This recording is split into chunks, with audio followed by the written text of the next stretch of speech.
अस्सलाम वालेकुम। आयशा अरसलान आवाज़ आपकी खिदमत में हाज़िर है। नावल नेम मोहब्बत दिल का सजदा है। Writer name Nazia Rajput. किस्त नंबर 7। सबसे पहले तो आप लाइक शेयर सब्सक्राइब करके क्लास में जाएं। हमें आपके सपोर्ट की इंतहा की ज़रूरत है। Thank you so much. Naval को हॉस्पिटल से डिस्चार्ज मिल गया था। यज़ान इसका बहुत ख्याल रखता था। इससे दूर जाने का तो ख्याल ही इसके लिए सोहन रो था। नवल ने इसको कई मरतबा मना किया था कि वो अब बस कर दे, क्योंकि वो छोटे बच्चों की तरह इसकी हर चीज़ का ख्याल करता था। नवल के मामले में तो इसको किसी किस्म की कोताही बर्दाश्त ही ना थी। अभी अभी नवल शावर लेके निकली थी। ब्लू कलर का शॉर्ट फ्रॉक के साथ वाइट कलर का ट्राउज़र इसने जिप तक कर रखा था। वो शीशे के सामने अपने बाल सुखाने की घर से आ खड़ी हुई थी कि यज़ान कमरे में आया था। अब ज़ाहिर सी बात है कि यज़ान साहब वज़ीर-ए-आज़म बन चुके थे, तो इसकी जिम्मेदारियाँ भी बढ़ गई थी। अभी भी वो 3 मीटिंग्स और 1-2 प्रेस कॉन्फ्रेंस को निपटाता हुआ वहाँ आया था और नवल को देख के वो महबत रह गया था। नवल अपने काम में इतनी मगन थी कि इसको ये एहसास तक ना हो सका कि यज़ान इसके पीछे ही खड़ा है। नवल इसकी जज्बात से बोझल आवाज़ सुन के नवल के पूरे जिस्म में कपकपी दौड़ गई थी। इसकी मखमूर आंखें, इसकी लो देती नज़रें कहाँ आती थी वो इन सब की। लेकिन तुम जानती हो नवल, जब मैंने तुम्हें पहली बार देखा था मुझे यकीन हो गया था कि तुम्हारे चेहरे से ज़्यादा हसीन चेहरा शायद ही इस दुनिया में किसी का होगा। यज़ान ने इसके कंधे पे अपनी थोड़ी टिकाते हुए कहा था, जबकि नवल इसके अमल पे अपनी सांसें तक रोक गई थी। जाने यज़ान खामोश क्यों, कुछ कहो ना। समझता ही नहीं वो शख्स अल्फाज की गहराई को। मैंने हर वो लफ्ज़ कह दिया जिसमें मोहब्बत हो। नवल ने खोए खोए से लहजे में कहा था, अरे वाह नवल, माय गॉड, तुम शायरी भी करती हो। मतलब कि कितनी प्यारी और मीठी आवाज़ है तुम्हारी। यज़ान ने आगे बढ़ के नवल का गाल चुमा था जिस पर वो खुद में सिमटी थी। अच्छा चलो, मुझे कोई और शायरी सुनाओ ना। मैं चाहता हूँ तुम बोलती रहो और मैं सुनता रहूँ। यज़ान ने नवल को कमर से पकड़ते कहा था, मुकम्मल 2 ही दानों पे ये तस्बीह मोहब्बत, जो आए तीसरा दाना ये डोरी टूट जाती है। मकर्रर वक्त होता है मोहब्बत की नमाज़ों का, अदा जिनकी निकल जाए कज़ा भी छूट जाती है। मोहब्बत की नमाज़ों में अमामत एक को सौंपो, उसे तकने से नीयत टूट जाती है। मोहब्बत दिल का सजदा है जो है तौहीद पर कायम, नज़र के शिरक वालों से मोहब्बत रूठ जाती है। यज़ान, आप कभी भी मुझे छोड़ तो नहीं देंगे ना? किसी और के पास तो नहीं चले जाएंगे ना? शायरी पढ़ने के बाद नवल ने भीगी आंखों से कहा था, नवल तुम हो तो मैं हूँ, तुम नहीं तो कोई नहीं। मैं जैसा भी हूँ, शराबी, गुंडा, खड़ूस, बदलास, आवारा, लेकिन सिर्फ तुमसे हूँ, सिर्फ तुम्हारा हूँ। यज़ान ने नवल के चेहरे को अपने हाथों के प्याले में भरते हुए कहा था, जबकि नवल भीगी आंखों से मुस्कुराई थी और ख़ुद को आज़ाद कराते हुए जाने लगी थी कि इसकी कलाई एक मरतबा फिर यज़ान की गिरफ्त में आ गई थी। यज़ान, छोड़ें, क्या कर रहे हैं? नवल अपनी कलाई इससे आज़ाद कराने की कोशिशों में लगी थी जब एक झटके में यज़ान ने इसे कलाई से पकड़ के अपने करीब खींचा था। नवल के दिल की तेज़ धड़कन यज़ान साथ सुन सकता था। इसकी हालत इसे मज़ा दे रही थी। चलो जाओ, आज माफ़ किया, लेकिन आइंदा ख्याल रखना। मेरे सामने अगर ऐसे आई तो बंदा बशर हूँ, कभी भी ये बहक सकता हूँ। यज़ान ने इसकी कलाई को छोड़ते तेज़ी से इसके कान के लोग को चूमते इसकी हालत गैर कर गया था, जबकि नवल अपने तपते दोनों गालों पे हाथ रखती अपने सुर्ख पड़ते चेहरे को दूसरी जानब मोड़ गई थी, जिस पर यज़ान हंसता हुआ वहाँ से निकलता चला गया था। तो यकीनन नवल के लिए इसकी नफरत और इसकी कुर्बत दोनों ही जानलेवा साबित हुई थी। रात को हम जब रूम में दाखिल हुआ तो सामने ही आयशा अपने बिस्तर उठाए सोफ़े की जानब जा रही थी। ये क्या कर रही हो तुम? मोतिया हो गया है क्या? आपकी आंखों को दिखाई नहीं देता कि सफाई पे सोफ़े पे शिफ्ट हो रही हूँ मैं? आयशा ने इसकी जानब देखते हुए कहा, और किस खुशी में शिफ्ट हो रही है आप बेगम साहिबा? सुकून नहीं है आपको? हर वक्त कुछ ना कुछ उल्टा सीधा करती रहती हो। मेरा बिस्तर, मेरी मर्जी, चुपचाप यहाँ आके लेटो मेरे साथ, और अब कोई भी बहस मत करना प्लीज़, मैं ऑलरेडी बहुत थका हुआ हूँ। नहीं, मैं यही ठीक हूँ। अच्छा तो ऐसे नहीं मानूंगी है ना? हाँ, जो कर सकते हो कर लो, आयशा ने आईब्रो झुकाते हुए कहा। इससे पहले कि वो सोफे पर लेटती रहम आगे बढ़ा और इसे गोद में उठाते हुए बेड की जानब ले जाने लगा था। ही छोड़ो मुझे, ये क्या बदतमीज़ी है? कमीने इंसान, मैं तुम्हारा सब फोड़ दूँगी। ये बदतमीज़ी नहीं है, तुम्हारी मेरी बात ना मानने की सज़ा है, समझी? चुप करके सो जाओ, दिमाग मत खाना मेरा अब। और हमने कदरे बेरुखी से कहा था, और आयशा मैडम को कहाँ बर्दाश्त था कि कोई इसे इग्नोर करे। इससे अच्छा है कि मैं मर ही जाऊँ। ना माँ है ना बहन ना भाई, और तो और अब तो मेरा शोहर भी मुझसे उतारने लगा है। हाय अल्लाह, मुझे ये दिन देखने से पहले मौत क्यों नहीं आ गई? आयशा ने रोते हुए कहा था। बकवास बंद करो आयशा, खबरदार जो बनने का नाम लिया तुमने अब, वरना मैं खुद मार दूंगा तुम्हें, समझी? और हमने इसे बाजू से झंझोड़ते हुए कहा था, जबकि इसके ऐसे रवैये पर आयशा की आंखें मजीद भीग गई थी। है जी, यहाँ देखो यार, रोना तो बंद करो प्लीज़। अच्छा देखो, सॉरी, ये देखो कान पकड़ लिए हैं मैंने। अरहम खान अंसारी, जिसने आज तक अपनी गलती होने के बावजूद किसी से माफ़ी ना मांगी थी और एक छोटी सी लड़की से माफ़ी मांग रहा था। शायद वो मोहब्बत कर चुका था। क्या सॉरी, सुबह सुबह तुम ऑफिस के लिए निकल जाते हो, फिर रात गए कल वापस आते हो। मैं यूनिवर्सिटी से वापस आके बोर हो जाती हूँ, हर वक्त बस काम की पड़ी रहती है तुम्हें। आयशा ने मुंह में जोड़ते कहा, जबकि अरहम तो यही सुन के खुशी से नहाल हो रहा था कि वो इसके वक्त गुजारना चाहती है। शायद अब इसका दिल इसकी जानब मायल होने लगा है। अच्छा चलो, मेरे पास तुम्हारे लिए एक ऑफ़र है। कैसी ऑफ़र? आयशा ने इसकी जानब देखते हुए कहा, अगर तुम मुझे अपनी अभी एक गुड नाइट किस दो यहाँ गाल पे और मुझे हक करके सो, तो कल का पूरा दिन तो मेरा तुम्हारा होगा। मतलब तुम जैसा चाहोगी, कल मैं वैसा बन जाऊँगा। जल्दी करो, ये ऑफ़र महदूद मुद्दत के लिए। अरहम ने इसकी जानब आँख मारते हुए कहा, वैसे बहुत ही रीच इंसान हो तुम। आयशा ने ब्लश करते हुए कहा, ओहो, मैंने तो बस ये किस करने को कहा था, आप तो पूरी की पूरी ब्लश करेंगे।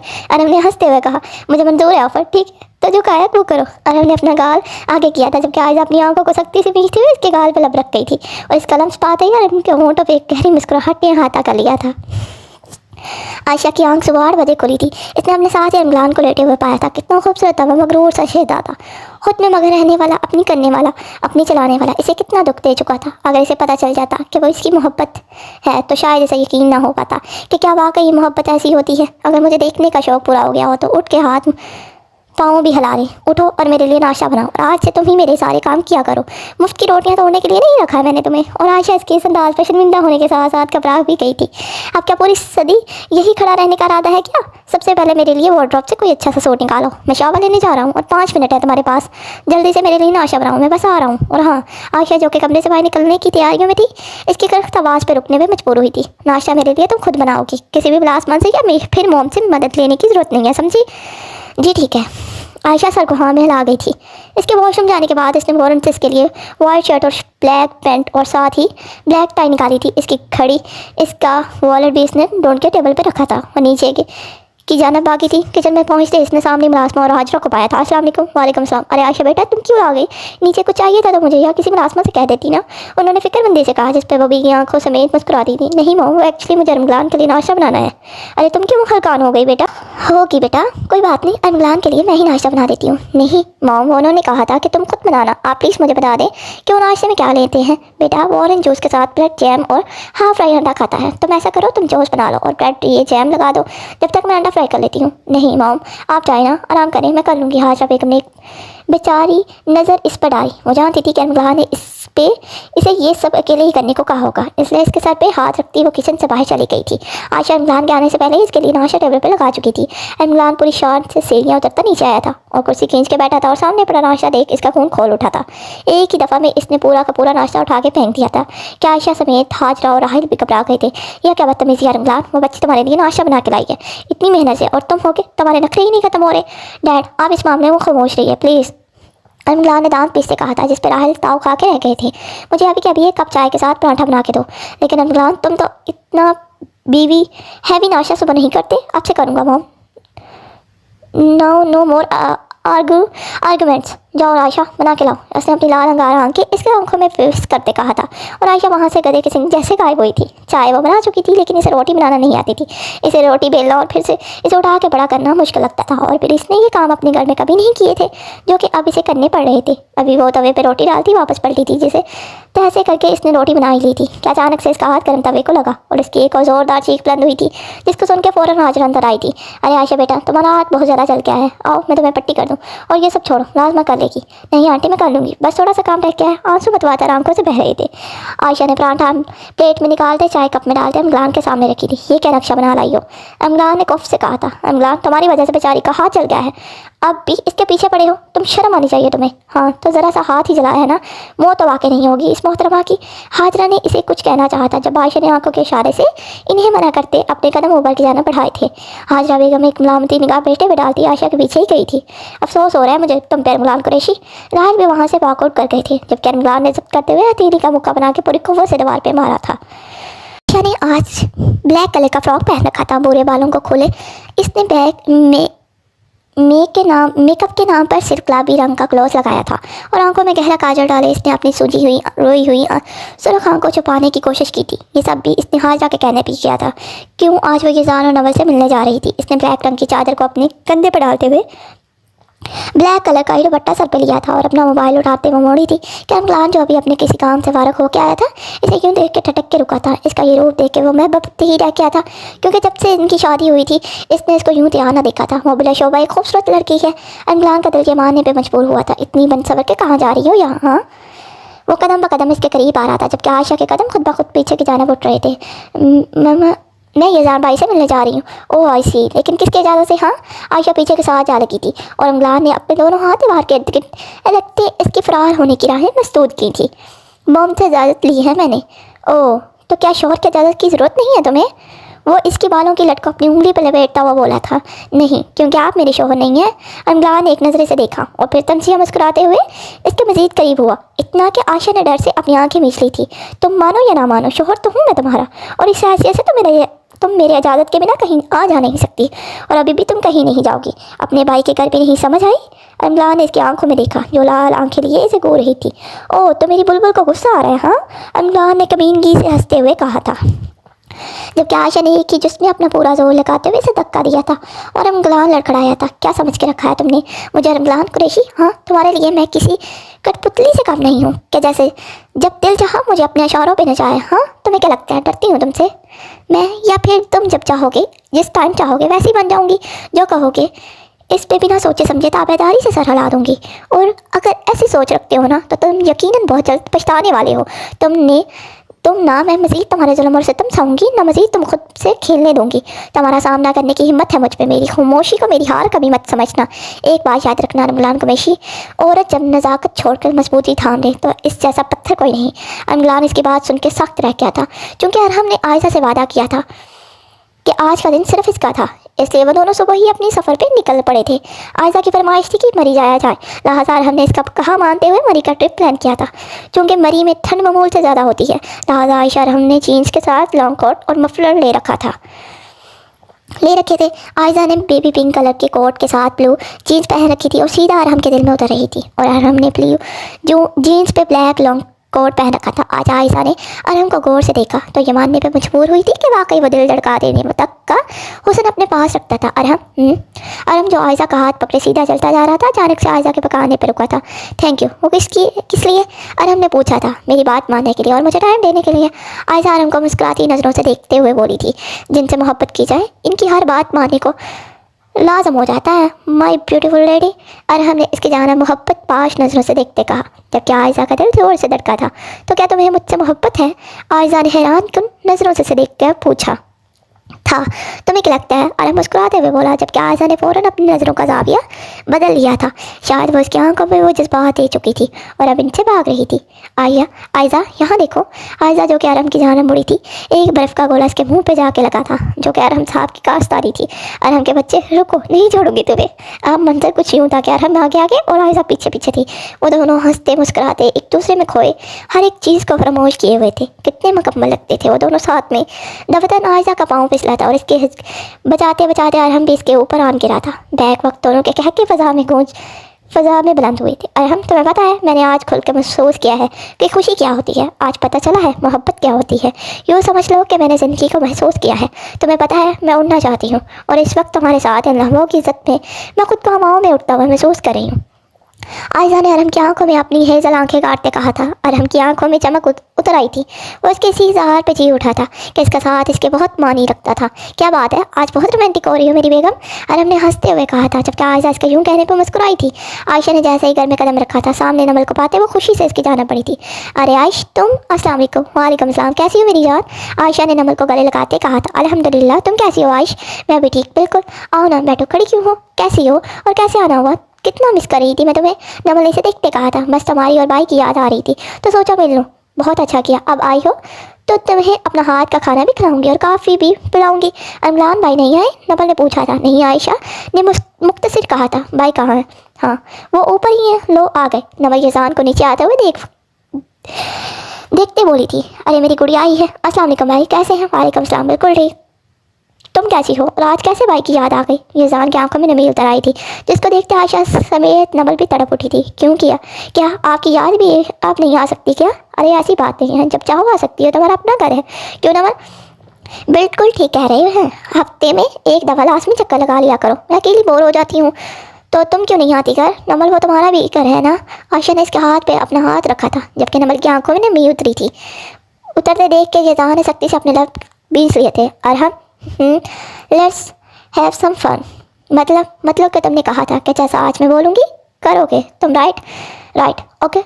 सो तुम अभी मेरे लिए एक अच्छा सा सॉन्ग गाओगे और इस पर डांस भी करोगे, okay? What are you serious? ना तो मैं कोई सिंगर हूँ ना ही कोई डांसर, और प्लीज़ ये फिजूल शौक ना अपने तक ही महदूद रखो तुम। अरहम ने खुफकी से कहा था जबकि आयशा ऐसे गुस्से से घूरते इसके करीब जा खड़ी हुई थी। तुमने कहा था कि तुम्हारी बात मानूंगी, तो तुम आज के दिन सारी मेरी बातें मानोगी, लेकिन तुम झूठे हो। मुझे तुमसे कोई बात ही नहीं करनी। आयशा इस पर अपना गुस्सा उतारती इससे काफ़ी दूर जा खड़ी हुई थी जबकि अरहम इसके यूं रूठने पर मुस्कुराया था और साथ ही कहने लगा था, आती है वो ऐसे चल के जैसे जन्नत में रहती है, देखती है सबको ऐसे जैसे सबको वो सहती है, पर गुस्से में जो आए वो और आंखें वो दिखाए, लड़ते लड़ते गलती से मुस्काए। माय दिल गोज़ अरहम के यूँ कहने और डांस करने में आयशा खिलखिला उठी थी। अब मेरी बारी। आयशा ने अरहम को शरारत से आंख मारते कहा था, करती हूँ जब इससे बातें, लगता है सोने वाला है, सो के जब जब भी वो जागे लगता है रोने वाला है, पर चुके से वो आए मेरी नींद से मुझे जगाए, ले बाहों में वो और खुद ही गिर जाए। माय दिल गोज़। आयशा के यूँ कहने और डांस करने पर हम सर जो नफ़ी में हलाता हंस पड़ा था। हाँ वो ना करती है, हाँ बड़ा अकड़ती है, हाँ थोड़ी सी ज़िद्दी है, हाँ अकल से पिद्दी है, जाते हैं सब बाएं दाएं वो जाती है। अरहम ने अभी भी इस सरफिरी को बाजू से पकड़ के बाएं जानब मोड़ा था जो कि दाएं जानब जाने की तैयारियों में थी। टेढ़ी इन बातों से मुझको ये सुनाती है हर वक्त से पहले अना, सुनना ना कोई बहाना, फिर देखना मेरा रास्ता रवाना। माय दिल गोज़। आयशा खूनखार नजरेलिए से गो रही थी जो इसे हर चीज़ से मना करता। इसके लिए गाना गाता इसका हाथ पकड़े चलता जा रहा था। हाँ पिक्चर में रोता है, हाँ खुले मुंह सोता है, हाँ ज़रा नालायक है, हाँ पिटने के लायक है, जाने क्या कहता है जाने क्या करता है, ये पता नहीं क्या। हाँ सोफे पे चढ़ता है पर्दों से लड़ता है, सोफे पे चढ़ता है पर्दों से लड़ता है, जब करने लगे सफाई समझो कि शामत आई, फिर थक के जब लेटता है अंगड़ाई। माय दिल गोज़। आयशा के यूँ कहने पे वो मुस्कुराया था और अब दोनों वो बैक वक्त बोले थे, हाँ थोड़ी अलग सी है, हाँ थोड़ी गलत सी है, हाँ थोड़ा अलग सा है, हाँ थोड़ा गलत सा है, ऐसी भी होगी वो ऐसा ना सोचा था, ऐसा ही होगा वो ऐसा ही सोचा था। क्यों लगता है ये अपना, ये सच्चा है या है सपना, डर लगता है कहीं हो ना जाए झूठ। माय दिल गोज़। नमल। आयशा नमल के पीछे ही किचन में आई थी जब आसमा को खाना लगाने की हदायत दे रही थी। अरे आयशा तुम क्यों आ गई? बैठो मैं बस आ रही थी। हाँ वो आयशा ने कुछ बोलना चाहा था लेकिन अपना सर घूमता महसूस करके इसने फ़ौरन से दरवाजे को थामा था। आयशा क्या हुआ? नमल ने जैसे ही पीछे मुड़ के देखा बेसाख्ता इसकी चीख निकली थी क्योंकि आयशा नीचे फर्श पे बेहोश पड़ी थी। थोड़ी देर बाद जब लेडी डॉक्टर बाहर आई तो नमल और यज़ान बाहर बेचैनी से ठहर रहे थे। मुबारक हो मिस्टर यज़ान, आपकी सिस्टर प्रेगनेंट है। और डॉक्टर की बात सुनकर इन दोनों को जैसे सांप सूंघ गया था। मैंने इनके लिए मेडिसिन लिख दी है, आप मंगवा लीजिएगा। और हाँ पेशेंट काफ़ी वीक है सो इनकी प्रॉपर टेक केयर करने की ज़रूरत है। Okay doctor thank you. Yazan ने मुस्कुराते हुए कहा था। नमल की तो खुशी की इंतहा ना थी। आयशा बहुत शुक्रिया मेरी जान, किस बात की मुबारकबाद? आयशा ने ना समझी से नमल और यज़ान की जानब देखा जो मुस्कुरा रहे थे। भाई मैं पुप्पो बनने वाली हूँ, नमल ने खूबसूरती से हंसते हुए कहा था। वही आयशा का रंग फक से उड़ा था और इसका हाथ बेसख्त अपने पेट पे गया था। क्या हुआ आयश, तुम खुश नहीं हो क्या? नमल और यज़ान फिक्रमंदी से इसके चेहरे पर परेशानी के तासरात नोट करके बोले थे। नहीं ऐसी बात नहीं है, लेकिन ऐसा ना हो इसे कोई एक्सेप्ट ना करे। हाँ तो क्या होगा? तुम पागल हो आई, ये कुरैशी ख़ानदान के बेटे का वारिस है, तुम देखना सब कितने खुश होंगे। तुम आराम करो, मैं अभी तुम्हारे लिए जूस बना के लाती हूँ। नमल मुस्कुराती हुई बाहर निकल गई थी। बेशक हालात जैसे भी हों इस बच्चे का इसमें कोई कसूर ना था और इस आने वाले बच्चे को वो किसी के गुनाह की सज़ा कतई नहीं देना चाहती थी। आयशा मुझे बात करनी है तुमसे कुछ। जी भाई बोले ना। आयशा मेरी गुड़िया तुमसे बहुत शर्मिंदा हूँ, तुम्हारी हिफाजत नहीं कर पाया, यज़ान ने कर्ब से कहा था। नहीं भाई इसमें आपका क्या कसूर, किस्मत पे ऐसा ही लिखा था, प्लीज़ माफ़ी मांग के मुझे शर्मिंदा मत करें, आप बड़े हैं मुझसे। आयश अब भी वक्त है, तुमसे वादा करता हूँ कोई तुम्हारे बच्चे को तुमसे नहीं छीन सकता। तुम इस 2 टके के आदमी को छोड़ो, वो अपने घर वापस आ जाओ। मैं चाहूँ तो इसे एक पल में ख़त्म कर दूँ, लेकिन यह सोच के वो नवल का भाई है मजबूर हो जाता हूँ। भाई मैं ऐसा कुछ नहीं चाहती। मैं अपने बच्चे के सर से इसके बाप का साया नहीं छीन सकती, मैं इस बाप की शफ़क़त से महरूम कर सकती हूँ। आप जानते हैं मोम डैड, हाजरा और राहिल वो बहुत अच्छे हैं, मेरा ख्याल रखते हैं, बिल्कुल नमल जैसे।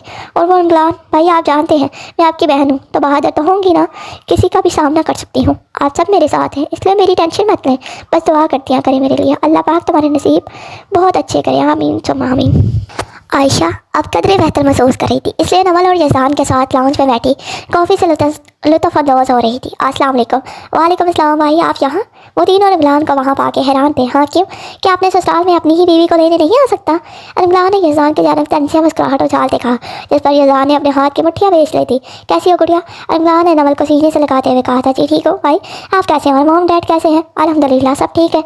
और जी आपकी क्या इसने बात हुई आपकी या फिर मोम डैड से? तो इमरान ने नफ़ी में सर हिलाया था, जबकि नवल ने सख्ती से अपने लब एक दूसरे में विश कर लिए थे, जो कि यज़ान को एक आंख नवाया था। भाई आपके लिए एक सरप्राइज़ है। कैसा सरप्राइज़?